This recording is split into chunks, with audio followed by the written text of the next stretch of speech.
Pour étudier la nature de la série de termes général UN, on va commencer par rechercher un équivalent de UN en effectuant un développement asymptotique de UN en commençant par éclater le ln. On obtient alors cela comme développement asymptotique de UN.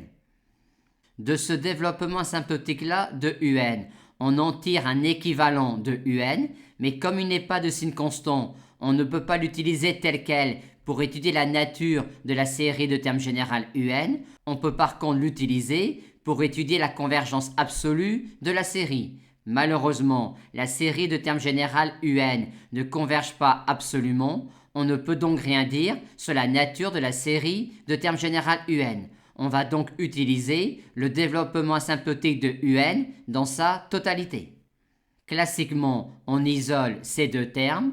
La série de termes général alpha n converge en vertu du critère spécial pour certaines séries alternées. Concernant bêta n, on en a un équivalent, mais uniquement si A est différent de -1. Et comme on a alors ici un terme de signe constant, la divergence de la série de termes général 1 sur n nous donne alors la divergence de la série de termes général bêta n. Par conséquent, si A est différent de -1, on conclut à la divergence de la série de termes général UN. Maintenant, quand A égale -1, on a simplement bêta n qui est négligeable par rapport à 1 sur n, et avec cette information-là, on ne peut pas conclure sur la série de termes général bêta n. Par conséquent, quand A égale -1, il va falloir aller plus loin dans le développement asymptotique de UN. Arrivé là, on procède comme précédemment.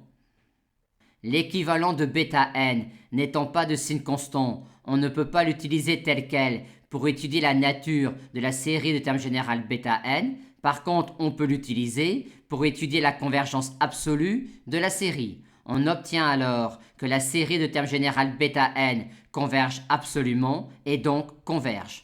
Et on conclut donc finalement à la convergence de la série de termes général UN dans ce cas-là.